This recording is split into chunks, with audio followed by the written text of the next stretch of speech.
2-hour series for our prerequisites for our Bridges Out of Poverty training that we're going to be having coming up at the end of May.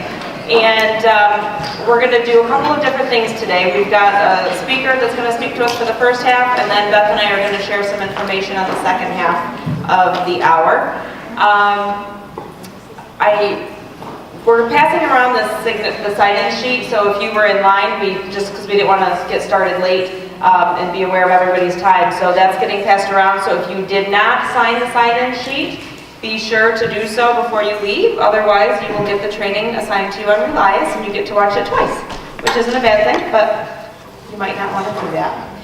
So, as I mentioned previously when we met, we are part of an ESPRI grant, and one of the greatest things about having this grant is the partnerships and the collaborations that we've been able to form with a lot of other organizations.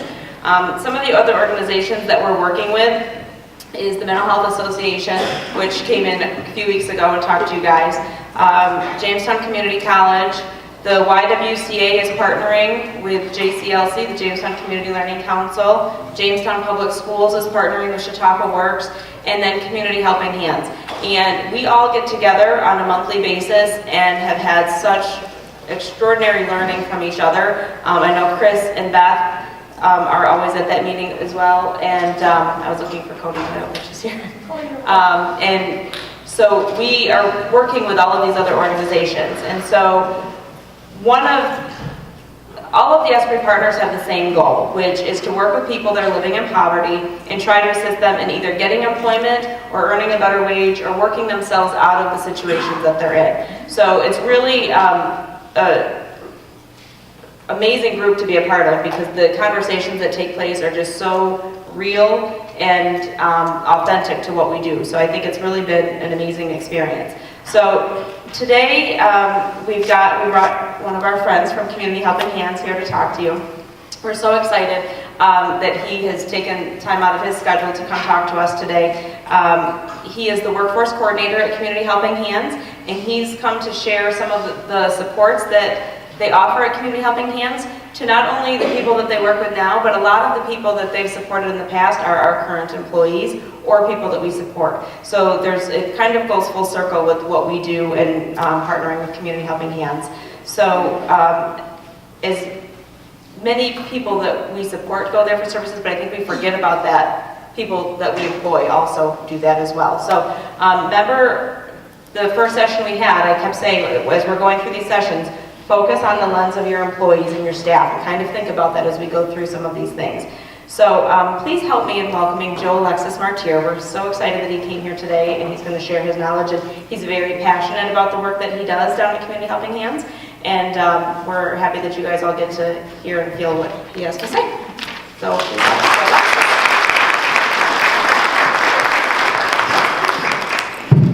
good morning, everyone.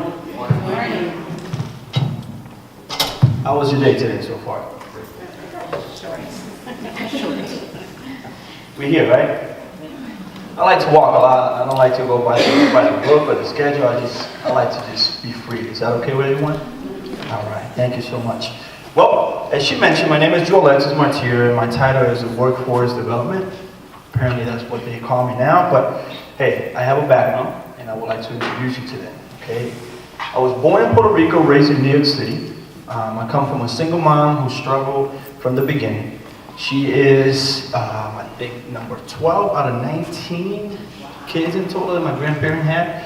Well, back in the days, there was not a lot of entertainment, so hey, that was his decision, that was their choice.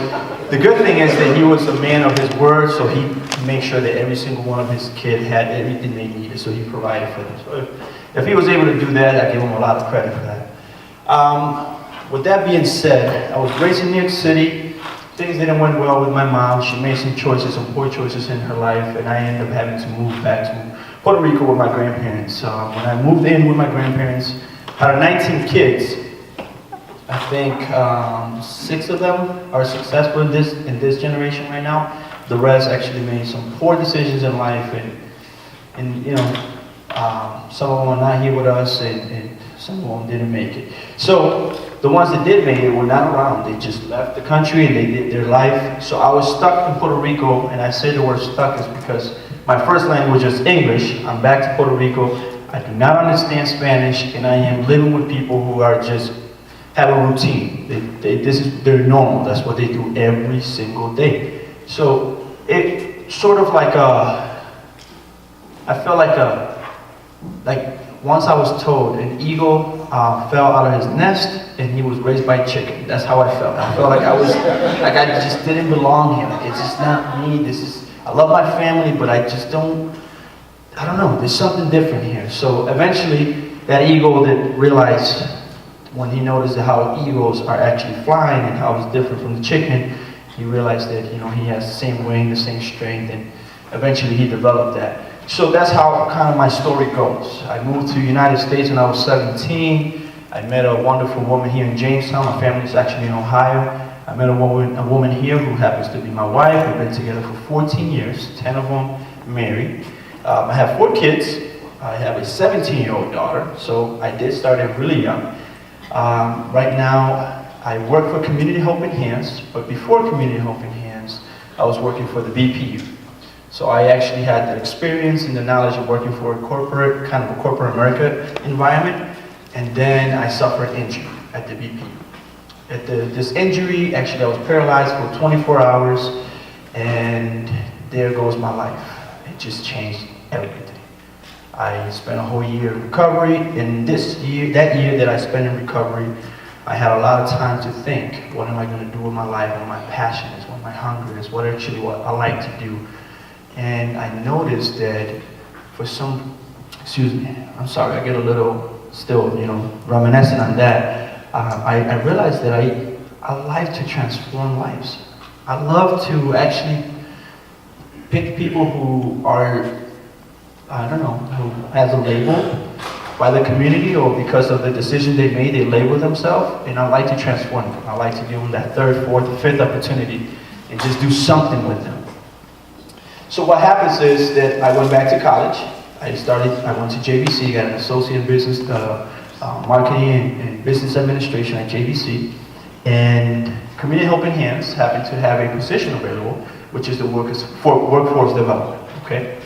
So I don't know how much you know about Community Helping Hands, but Community Helping Hands is a dream that came from Gary Lind, and today's date, 7, 8 years later, it's at the Gateway Center. I think it's 200,000 square feet, if I'm saying something correct. So what happens there is that we receive donations from the community, we fix them, clean them, try to make sure that we put them in the best shape as possible, and we give them back to the community. Since October of 2018, the Community Helping Hands took over the whole entire building. So now we have all sorts of expenses. We went from, I think, $200,000 to $500,000 expenses. Some crazy numbers like that. And we realized that as much as we want to help people, if we don't have an income because we are not-for-profit, there's no way we can keep this building alive. So we started having to put a little bit of price on items and try to meet people where their need is, but also with a price where we can pay for our building. Why am I saying all that? Is because the people in the population that I'm working with happens to be raised with the chickens, the way I was raised. It's kind of, they have a routine, they have the same lifestyle, it's a daily thing. There's a lot of potential in them. They don't see it because they're accustomed to one lifestyle. So it's easier for them to come into Community Helping Hands, put their hands out and expect kind of a help, than saying, you know what, thank you for the help, here's my other hand, how can I help you back? That's the kind of mentality that I was working with. So my job as a workforce development and my passion and title or combined with that actually took me to do that. I was able to, hey, you have an extra hand there. I'm helping you with the right hand, but what about your left hand? What are you doing with that? Let's talk about that. And that's when they step into my office and I take 30, 45 minutes intentionally. And I just look at that person in their eyes and say, talk to me. All I want to know is about your life. Just tell me who you are, where you come from, whatever you want to say. I will just be quiet, silent, I won't judge you, and then we'll go from there. And little do you know, the stories that comes behind those closed doors. You know, I can relate to half of them. I cannot relate to some of them. The ones that I don't relate to, I actually be honest with them and I said, I don't relate to your story, but I'm here to help you. I just want you to know that. And there's been a year and a half of an amazing journey here.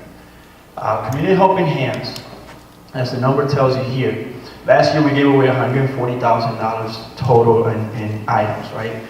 There you go with $10 and you need a cart to pull things out. That's how much things you can get with $10, just clothing and whatnot. So to give away $140,000 with only 20 staff, or maybe less, 15 staff that are committed to run this business, it's really hard. You know, you have to wear different hats.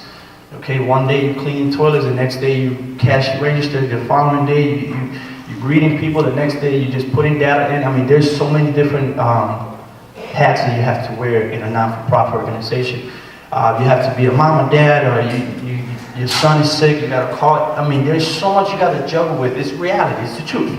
And then, on top of that, you have this person that comes in, and you know they're healthy, you know they're capable of work, and they want you to do a job. It's like, on top of that as well.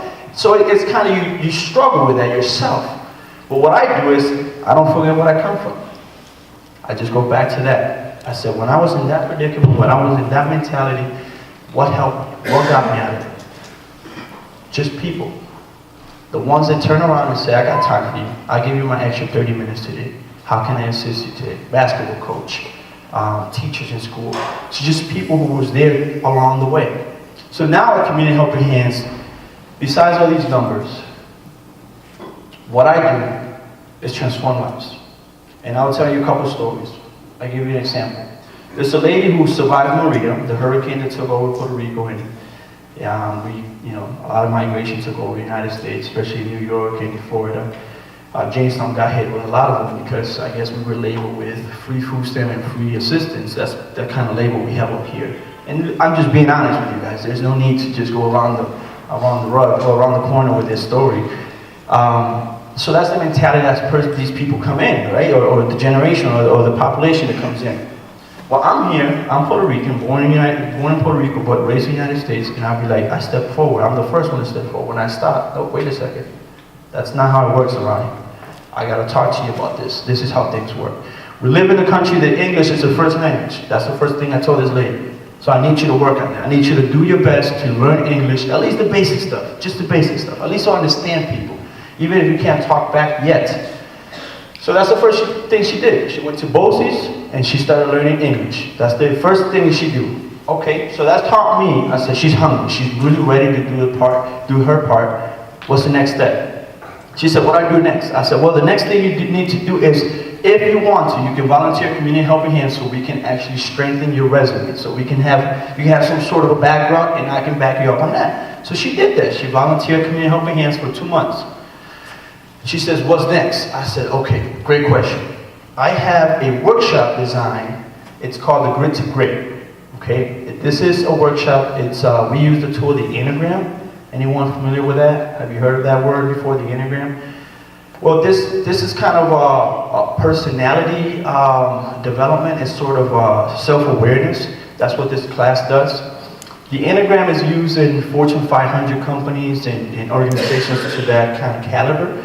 But we learn how to, yes sir, tell them that I'm not here. But the thing is this, so what happens with this is that this class, or this program that we use, we had to tailor-made this program to the population that we're serving, okay? We had to learn how to use a vocabulary that it was kind of familiar for them. And what I do with this program is, it consists of 6 days. We broke it down to 2 hours per day. And for those 2 hours, I'm able to unplug you from the world, from all the hats that you wear, and we go back to that one person that initiated life, okay? Because every single one of us, I think there's a moment where responsibility hits, and you start wearing different hats, and you just forget about yourself, and kids are first, and husband is first, or wife is first, or work is first, or whatever else is first. And by the time you got time for yourself, I just want to go to bed. I want to watch Netflix. That's what I want to do. That's me, for example. So let me do that during the day. Let me unplug you from everything, sit down, and let's spend time getting to know who you are, you yourself. So what happens is a 200-question kind of assessment that we do to give us an idea of how your thought process takes place. What is it that you do for your thought process? These 200 questions determines or gives us an idea of kind of personality that you have. There's 9 personality that the world consists of. There's people who are peacemakers, there's people who are go-getters, there's people who are, I would say, developers, there's people who actually are thinkers, who are away from the crowd, they just like to observe. So we learn and we start developing them. And we give them 12 hours, a total of 6 days, to work on them. So now, not only are we giving them the tools to learn how to work and the soft skills, our community helping hands, now we actually unplugging you from all that and spending time on yourself. What is your strength and what are your weaknesses? And why do you make the decisions that you're making? Why are you living in this pattern? Where do you stop living with a purpose? Like, that's what we do for those 12 days, for those 6 days. And little did you know, this lady is working for public schools right now. She's working for Jamestown Public Schools within 6 months of a project, if I can put it that way, of just consistency and spending time in her. And that's just one of many. Right now we are, I think, at number 20 of people who we actually are able to spend time with them and develop them. And I'm pretty sure that not everyone has that time. There's work, there's things to do. Like right now I'm here, and I kid you not, yesterday, Friday, my boss tells me, hey, would you like to come with me to Cummins and present? That was yesterday. I'm looking at my boss, is that a trick question? Like, should I say yes? Or should I say no? Do I really want to go? She's like, okay, so I assume you're saying yes, right? I said, yes, sure, let's do it. So yesterday I showed up to Cummins, and she's like, by the way, I need you to do half of the presentation. I said, what is my part? Well, just talk. Just talk about what you do, community helping hands, because we want it to be natural. I don't want nothing to sound like we're just robots or it's just perfectly. There's no such thing. There's no such thing like that. At least not community helping hands. We even have a saying, is gateway perfect. That means that it's completely the opposite of perfect, okay? Everything. Just from the door to the bathroom knob, gateway perfect. But I did that yesterday. Why am I sharing that with you? Okay, because as I was telling the story yesterday, as I was communicating to Cummins, who are, I think, 30% of my income, or 30% of why I have a job. So I'm kind of I don't want to blow it. I don't want to make a mistake. I want to make sure that I impress them. I stop all that. I say nonsense. I'm just going to talk the truth. This is who I am. This is what I do. And I pause in my own self. I don't know if that happens to you when you're talking, but your mind's somewhere else. And you know what you're talking, but you're over here thinking about something else. I don't know if it happens to you, like you're so distracted, you know that it's green, so you continue, you didn't even look for traffic, it's green, I'm just gonna go. So that happened to me, that moment yesterday. I'm talking and my mind was somewhere else, and I realized about how amazing the stories in the life that I actually have to transform. So this morning, as I am speeding, I went an hour early to work, and I'm speeding through my emails. I have like 25 emails, I'm behind. I'm like, my God, one of them was yours. So I'm speeding through my emails, trying to catch up to the most important ones. And I said, okay, I gotta get to work. I look at the time, I said, oh my God, I don't wanna rush, I'm gonna drive safe. So what I do to stay safe, I call my wife. She keeps me accountable. So I'm talking with my wife on the phone, and I said, I'm heading to work, and I see this young lady who I started working with about last March, her and her husband. They spent 5 years at Community Helping Hands working as volunteer or TANF through DSS. 5 years they worked at Community Helping Hands, and they never got a job for 5 years.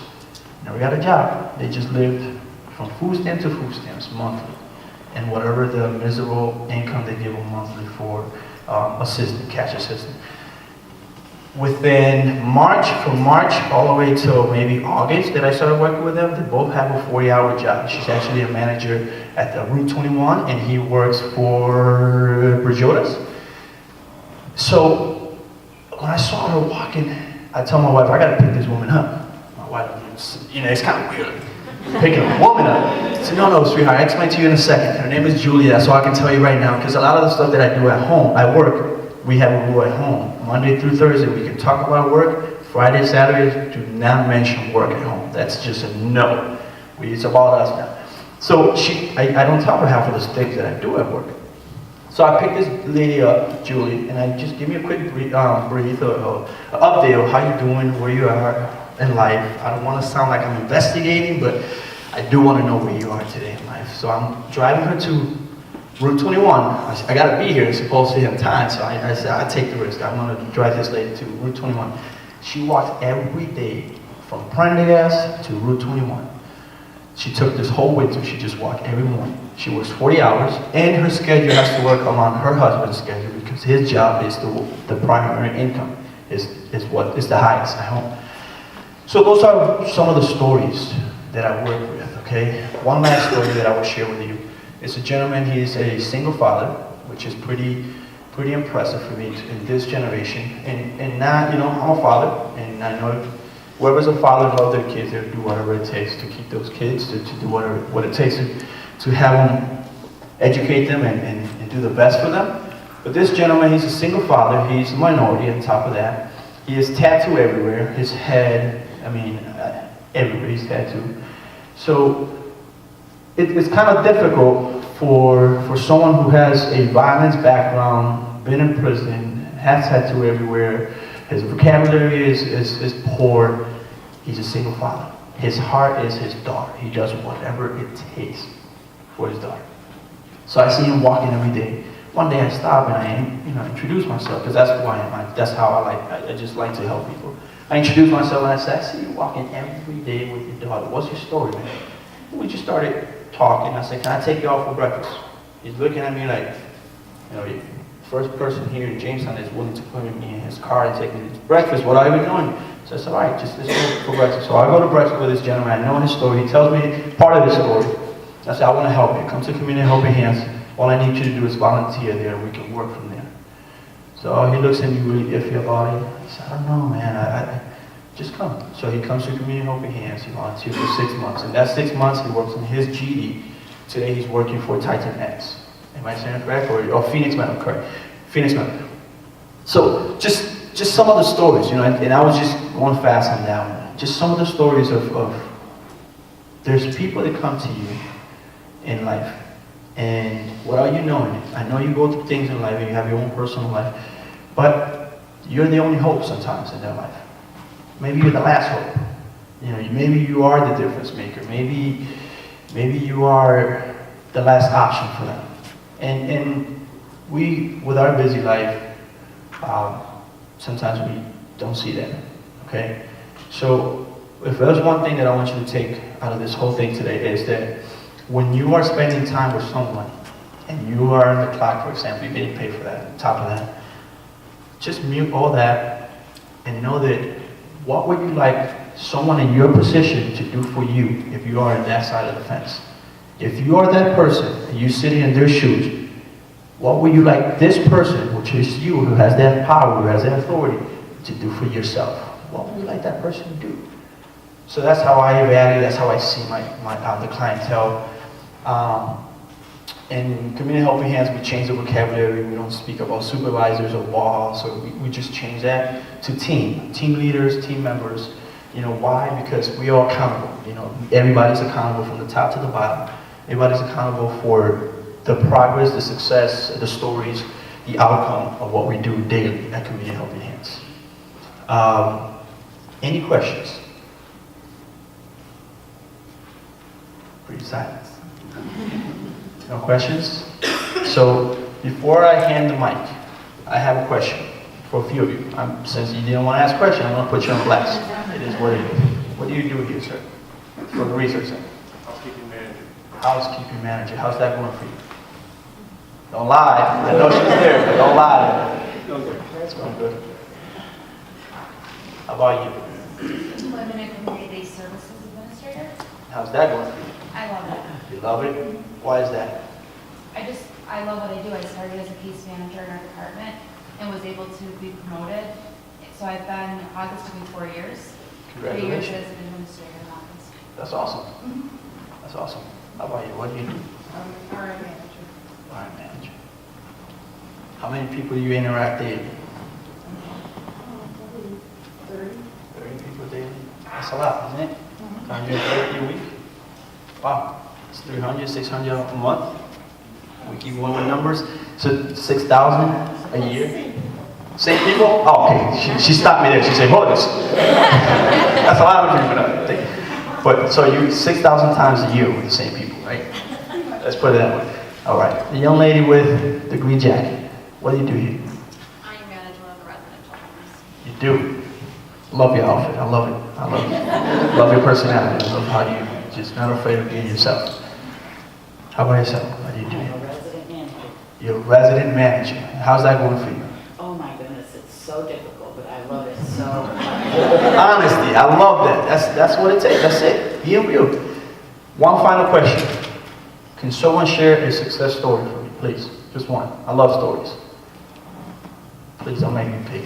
Come on. The lady in the back. I know you share with me. Somebody new.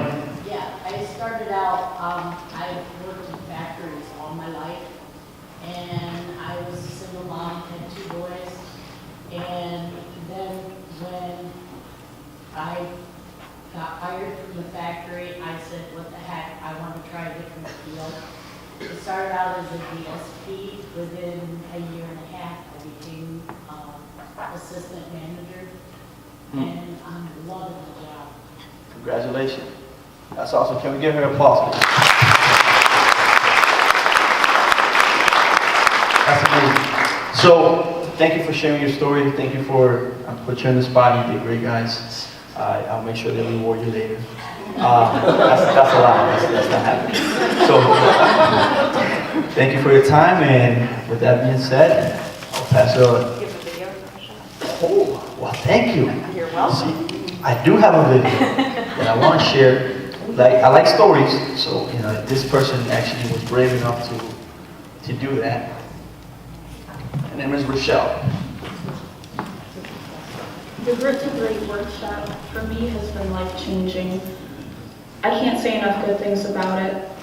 I didn't really know what to expect at first from it, but I know now because of this class, I have such a different perspective of myself, and I know now how to identify my strengths, my weaknesses. I know now what my gift to the world is, and I know I'm going to be able to do something with it.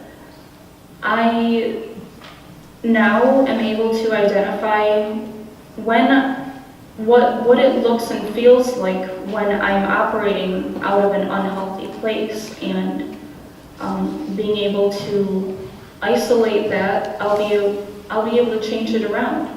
And I know that this class will have a lasting effect on every layer of my life and not just my employability. And I am so glad that I was able to take this class. Thank you, Rochelle. The Grit to Great workshop for me has So good, we're gonna listen to it twice. So that's just one of many. We have already taken 30 people through this class, and out of 30, if I'm not mistaken, 18 of them are employed, 3 of them are furthering their education, JCC, she's at JCC, some of them at JVC, and then of course, like anything else, we have a few of them that didn't work for them. So hey, we continue to try with others. So thank you for your time, and you have a wonderful day.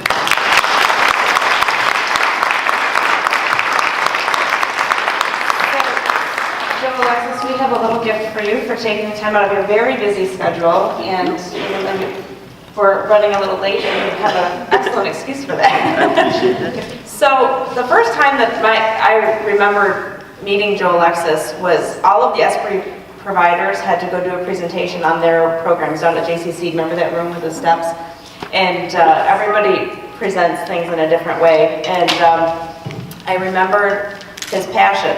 I mentioned that before when I was introducing him. And so he came in, and a lot of us were just very going through our process, and this is what our program's going to be, and this is how we're going to do it. And he comes down with very comfortable because he was talking about something he was so passionate about. And I remember he had these poster boards there, and he was going, I'm like, God, I wish I would have thought about that.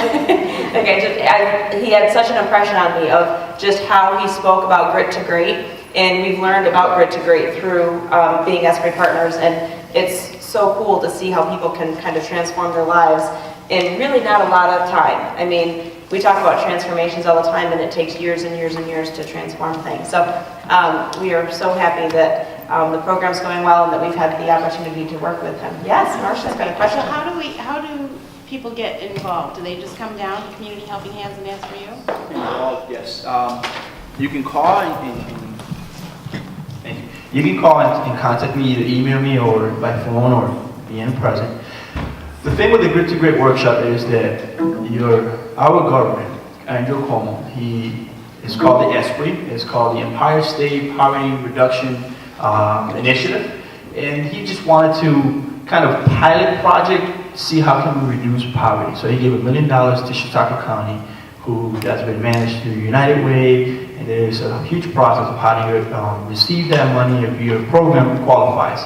So the Grit to Great was designed to see if we can qualify for that money, that grant. That grant was granted to us. So then we started brainstorming. Our teacher is located in Chicago. So it's not like I can say, hey, we have another class we can do next weekend. She just arrived. So it will take me time. Maybe we do 4 a year, every 3 months we do a class. So to answer your questions, we have learned how to get it away, not just at Community Helping Hands, but also anywhere else. So if the Resource Center is interested in something like that, I can actually speak with them directly and see how we can design a class for you guys. Okay, that's one option. Another option is that actually when we are giving the class here in Jamestown, which the next one is in May, when I do that class, the teacher herself, she actually, this is her business, so she actually provides the option of you can gather a couple of friends and say, hey, let's do this together. Let's say 6 of you guys, you divide the amount that it costs to have her there, and she'll give you like a 3-hour, it's called Wine and Enneagram. So she sit down with wine, cheese, and you guys can go over this, and she'll give you like a 3-hour, just... That's the way. So that's a successful one. I mean, it gives you the basic information of what it's actually all about, and you're able to ask questions, all the questions you have. So, any other questions, or did I answer your question? Sort of. I'm thinking about, there's someone in the community that is struggling, has a high school diploma, doesn't have, is the chicken, living with the chickens, so just needs to have this option. And so how do I just direct them to you? Direct them to me. So in that case, you talk to me, and we get to with this person, because I like to give them the empowerment of them having the option. This is what we offer. This is what we see in you. This is the talents that you have. This young lady is actually referring you to us. We would like to take this class. This is what it consists of. I answer all the questions they have, and then we'll go from there. So yes, when it comes to if you have an individual or client that needs it, then that's a whole different subject. If it's for yourself as a staff, then we have to go a different route for that. But when it comes to helping and reducing poverty and actually getting someone employed, then yes, you can just send them my way, because it happens to be that the Resource Center is one of our partners through the ESPRI. So if you have 10 of them, you send 10 of them my way, and we make the arrangements for them. Okay? Would that answer your question? Yes, thank you. You're welcome. So we're going to show you a video, and it really kind of speaks to, you never know what's going on in someone's life. So if someone's having a bad day or how they react, you never know what has gotten them to the point that they're at today. So I was just talking about this morning, I had a really stressful morning at home, sick kid, a lot of stuff. And I came into work and I was like, whew, I gotta catch myself, so I'm not releasing my that my poor kids got all morning long. And so it was one of those things that you just never know what's going on in someone's life, and this video is a very good demonstration of not judging somebody based on one impression that you have of them. So we're going to show this video, and then we're going to talk about a couple of things that we've learned in the last few weeks at some training. So we'll start with the video.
thing that you guys have never heard or experienced before, but people have lives outside of our four walls, right? So we have to kind of try to sometimes put ourselves in their shoes because we get so caught up in the moment of our day-to-day jobs and what our responsibilities are, and we forget about what somebody might be going through at home, you know, outside of here. So a lot of people are very open, and a lot of people share some of their struggles and their challenges, and then there's others that don't, and so they're not as open. So we make assumptions about them that may not necessarily be true, that they just don't want to be here, or, you know, they're just not trying their best or giving their best.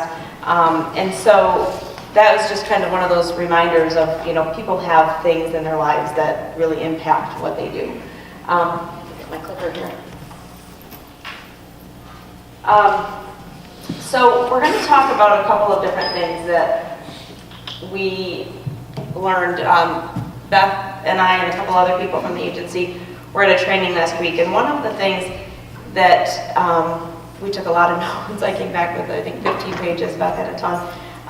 And one of the speakers said something that really resonated with me, and it said, our voice doesn't match our touch. Does anybody think they know what that means before I get into some more details? What does that mean? Like, our voice doesn't match our touch. What we say doesn't match what we do. Yes, what we say doesn't match what we do. So we think about somebody that we support, and one of your, you know, somebody that we work with that is really struggling with somebody. And what do we tell them to do? We say, you know, be patient, be kind, they're just having a bad day, give them another chance. There's a lot of things that are contributing to a person that we support and why they do the things that they do, right? But with our staff, we expect them to be on their game all the time, right? We expect them to be good in all of the areas. I mean, the jobs that we do here are difficult. The healing that's going to screech in a second are very, very difficult, and we expect that people are on their game all the time, and that they're not going to make bad choices, and that they're not going to be late to work, and that they're going to always maintain their perfect composure. And I mean, how many of us have ever had that moment of frustration? We're like, oh, you know, I'm sure that's what Joe Alexis thought when he saw my email this morning. Oh, I got it. But we expect people to have all of the skills all of the time, and that's just not reality. And so we have to kind of take a step back and recognize that our voice doesn't match our touch. We're asking them to always be patient, be kind, do all of these different things with the people that we support, but we have to do the same things with them. And so we have to really kind of take a look at that from one perspective. The other thing is there was a lot of information that we got on engagement, and we've talked a lot about employee engagement over the years. And if staff are struggling, and we know, like, this happens to us a lot in community-based services, we know that it's probably not the right fit for them. That, you know, in community-based services, they are alone in the community, in somebody's home, with just them and the person, and can run into a lot of variety of situations with no on-site supervisor and no on-site coworkers, no team members to, like, be able to pull on for support. So that is not the perfect situation for everybody. There are a lot of people that can do very, very well in that environment and can adapt quickly and make good, sound judgment decisions. And then there are other people that really struggle and just need somebody else to be able to say, Marcia, I don't know what to do. This just happened. Can you help me through it? And a little bit of advice would get them a long way. But they don't have that luxury because they're out there on their own. So it's not for everybody. So instead of just letting them go because this isn't going to work out, there's a whole agency of opportunities that I think we forget about. And instead of saying this isn't going to work, you're not the right fit, what we should be doing is taking a look around at the rest of the agency and seeing what else they can do. There's opportunities in, you know, we had a situation one time with a community coach that we felt they would be better working in a certified setting just by the nature. They have a good heart, they're here for the right reasons. They come to work, they do, you know, the best that they can, but they just need a little bit more support, and we can't give them that in community-based services. And they went and worked in an IRA and were doing great. They just needed a little bit of support that wasn't available to them. So instead of letting them go, help them succeed. I've had conversations with people before of, this probably isn't the right job for you, but let's see what else is out there. Let's look at the job boards together. Let's look at your resume if you've been applying for other jobs. Let's see what we can do to help find you the right job in the agency. Sometimes it's going to manufacturing. Sometimes it's going to a different program. Sometimes it's going to finance. It just depends on the person. Each person's a little bit different. But don't write them off for the whole agency. It's about thinking of the bigger picture and not just the world that we live in. And I know that's hard to do because we all get caught up in our everyday challenges. So it's hard, but there's a lot of opportunities to look at within our own organization. So try to think about that and develop a plan with a person of how they might find the right path within here, because it would be better to keep them here in the agency than lose them altogether to Tim Hortons. One of the other things that they said at the training that I picked up, or I really hit me, was that we give a lot of our time and attention to the staff that we feel have the most potential, because we're trying to build them into the, our next leaders and stuff, but we don't give it the time and the attention to the ones that need us the most.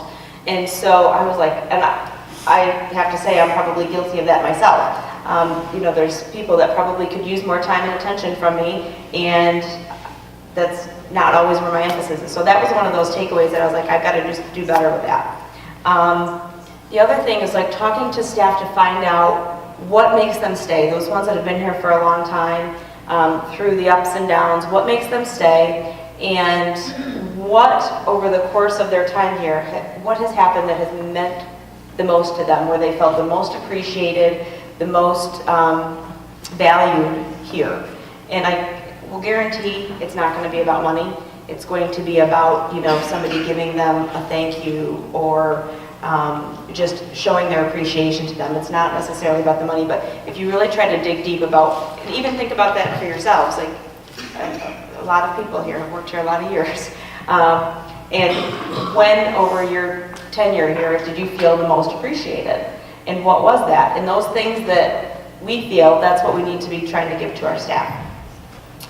The other thing is trying to get staff more involved in processes. Instead of telling them what to do all of the time, if they offer a challenge, try to encourage them to help fix the solution. And I know it's hard sometimes because we just are in a hurry and want to hurry up and fix things, and it's the nature of what we do as leaders and supervisors is to hurry, get things going. But try to engage the staff to be more involved in the decisions. Even if their suggestion isn't taken, at least they felt like they've been heard. And we can know that we've heard their options, hear what they have to say, and then we're going to make the best informed choice that we can based on all of the pieces. But try to engage them in being part of the process, because the more engaged they are, the more happy they're going to be. Staff that are disengaged are the ones that are probably going to cause you the most problems. If you think about some of those headaches that sometimes come into our head, those people that always are just not quite making your life easier.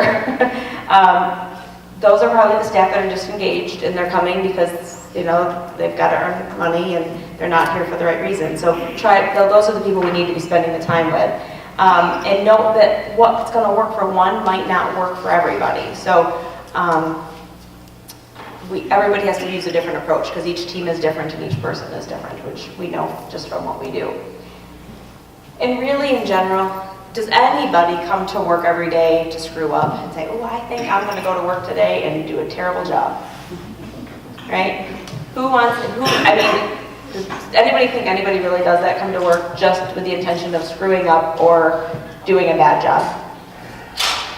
So we have to presume that people are doing what they can do. There's people that have a certain skill level and a certain ability, and they're doing the best that they can do with the tools they have. Some of it could be their skills and ability, and some of it could be that stuff that's happening at home. And so we want to presume that when they're there, they're doing the best that they can. And if they're not, we need to figure out why and try to get down to the bottom of that.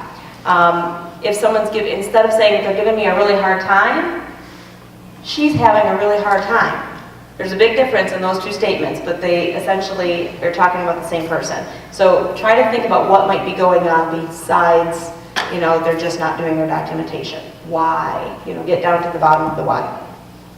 So I was like listening to a lot of what the speakers were saying. People, the one lady said people lack skill, not will. And so we have to try to build them up. And I think one of the things we said in our initial sessions is that the workforce is coming to us, and they're not necessarily coming to us with all of what we want them to have to do the job. So we have to invest in them to build them up so that we can keep them, because we don't have hundreds of people knocking on our door. 10 years ago, we could say, I'm sorry, this isn't the right job for you, and we're going to have somebody else fill those shoes. That's just not the nature. We have a lot of vacancies. I wish I knew the number off the top of my head, but it's a lot. And so it's not like we have a pool of people that can fill the shoes. So we have to work with them to build them up. And so I genuinely believe that most people do the best that they can. Now, I'm not talking about, some of the abuse cases and some of those egregious things. I'm talking about the majority of the staff that we have. That really come in and try to do their best all the time, and we've got to figure out a way to work with them. One of the it was our first session that we had, we talked a lot with MHA about stress and trauma, and how that impedes our process to think well. Remember when Sheridan was saying someone's having a panic attack, and you say calm down and see how well that works out? So when people have gone through very stressful situations, they're not thinking their best, things happen, then they start getting in trouble at work because things are happening. So when they're getting written up, and it's causing more stress for them. And instead of taking the teachable moment and and I think everybody does it a little bit differently. We still have processes and policies we have to follow. But in developing relationships with people, you can start to turn that around with people. You can start to relieve some of that stress and burden by having conversations and talking and listening, like Joe Alexis was saying. If you listen to a person and really understand where they were coming from and what occurs in their life, then you start to build that trust, build that relationship, and hopefully start seeing some meaningful impact on them. So I'm going to turn it over to Beth now. She's going to talk about a couple of other things. I should get to the slide so she knows what she's going to talk about. One of the sessions I had the opportunity to attend was about owners and renters, owners versus renters, and really what they were talking about are their employees. And it was from an agency called Lifespan. And what they did is they wanted their leaders to identify their staff as renters or owners. Who's here for the long term? Who's owning their job? Who's owning? And who's renting? Who's coming? Who's just kind of here for the paycheck or here for the time being? And how we can take those renters and turn them into owners. So that's kind of what it was about. And one of the strategies they had is they had the employees they had 10 questions, a survey. They surveyed employees for leaders. So if you're a leader in their organization, your employees are being surveyed at one time. So there's no talking, they do it right at a staff meeting or whatever, and it's anonymous. But then the leaders know where their employees are sitting and how they are doing at supporting them as leaders, or as a supervisor. So she said this is all in their intent to do a cultural shift within their agency. And they've been doing it for a couple years, and it's assisting with their retention. And their supervisors they kind of know where they're at, and they're paying more attention to the employees that they're supporting and supervising so that they know where they are. So, and she said that some of the staff that she supervises, they tell me, I'm here for 6 months. She goes, and I appreciate that. Okay, so what are we going to do? What are your goals within the 6 months? And taking the time to foster them and still develop them, knowing that they're going to probably leave, but then they can help train the new person. And then she said that I am already looking for the new person. And they know that, and we're upfront about that.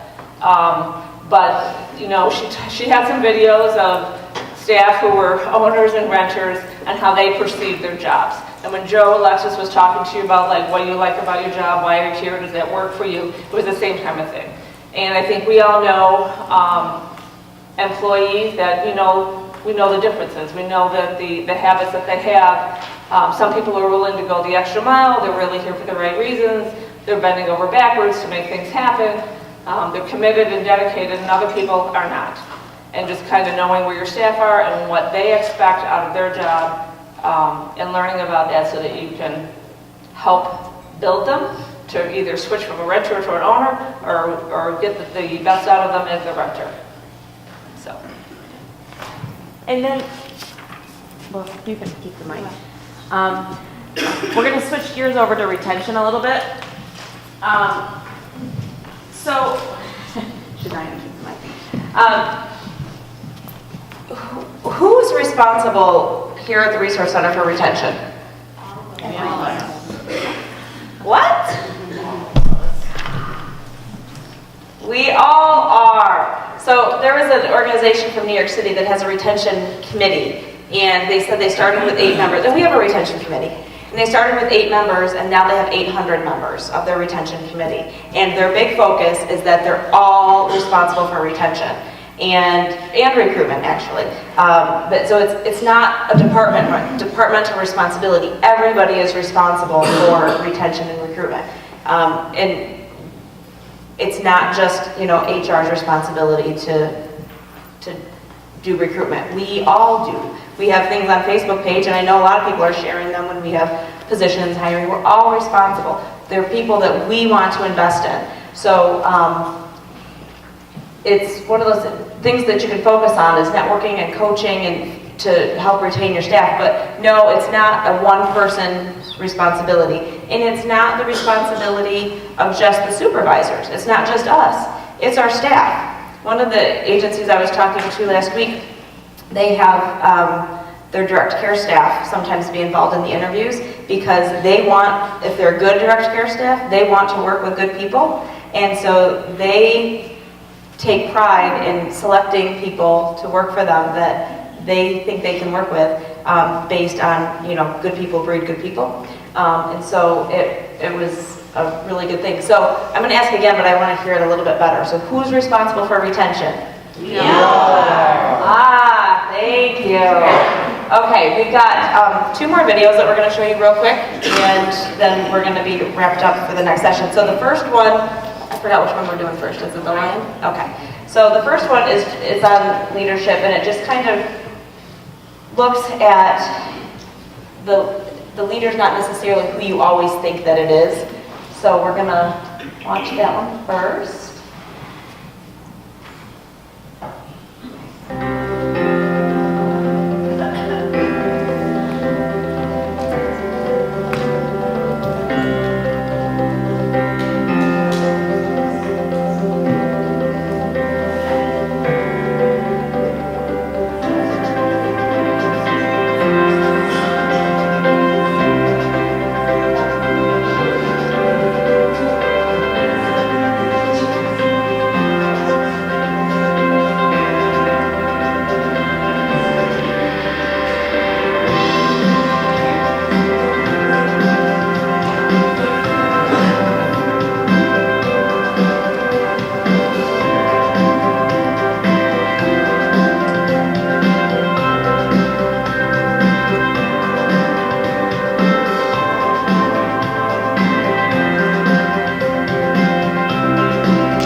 And then the next video we're going to show it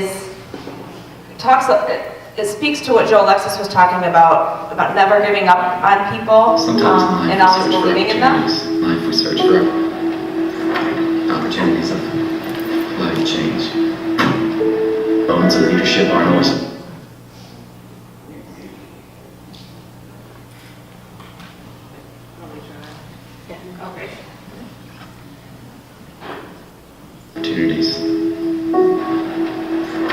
Opportunities of life change. Bones of leadership aren't always met with a fanfare, a spectacle, or pageantry. They're selfless, noble. They're inherent, instinctive.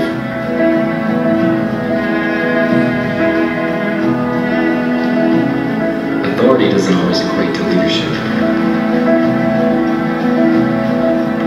A leader knows that teamwork is always better than going at it alone. And being reliable can carry more weight than any position of power. A leader goes the extra mile when you're tired and when it doesn't make sense to. But integrity is about doing the right thing when no one is looking.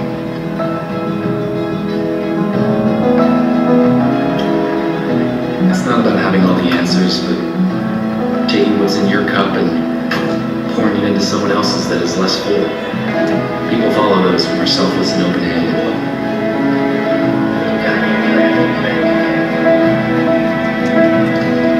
A leader sees the potential in someone and blows wind into their sails. You go throughout your day hoping to unlock the potential in someone, hoping that something clicks, and sometimes the day ends wondering if any significant difference has been made, if any ground has been covered, if there is any tangible evidence of your investment, if it was just lost on those you led, yielding no return. There will be times when you feel like giving up on those whom you led, when you think that all that effort, all the guidance and direction is all for naught.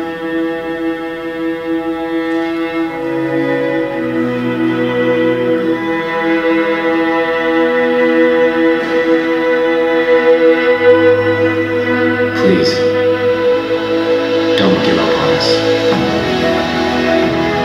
Even though we may not be asking for it, we are desperate for you to lead us. Because we are watching.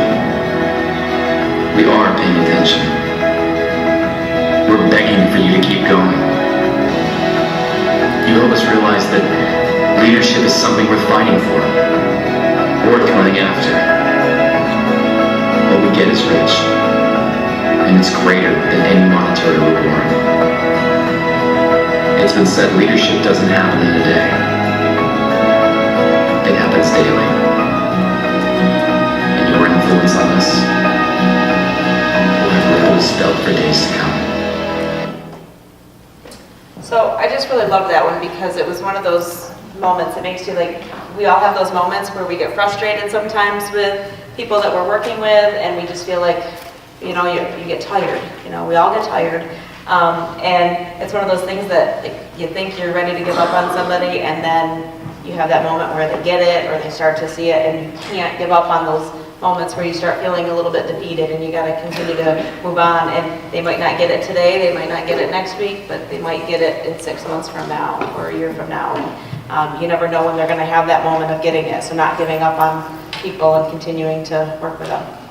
So our next session, does anybody have any questions, comments, thoughts?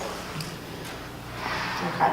Our next session is going to be, I think, 2 weeks.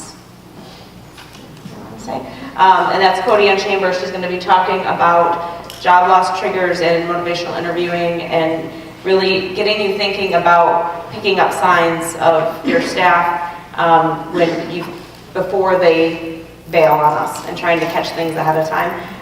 So we'll be looking forward to that, and that will be our last session prior to our Bridges Out of Poverty training.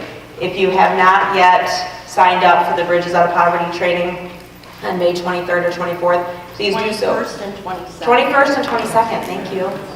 Gosh. Nope, I don't have it in my calendar for the 23rd. The 21st and 22nd, one of the days is filling up faster than the others. I don't even know if there's still spots on both days or not, so make sure you RSVP. We are going to be having more than just this group of people in this room. So RSVPing is essential because we are opening it up to all of our Esprit partners and the businesses that we're working with in Esprit, and some of them are bringing a few folks with them. So we will be having external people here as well. So, all right. Oh, yes. It was getting passed around. It's right up here on the front table. If you came in late, make sure you sign in. Thank you.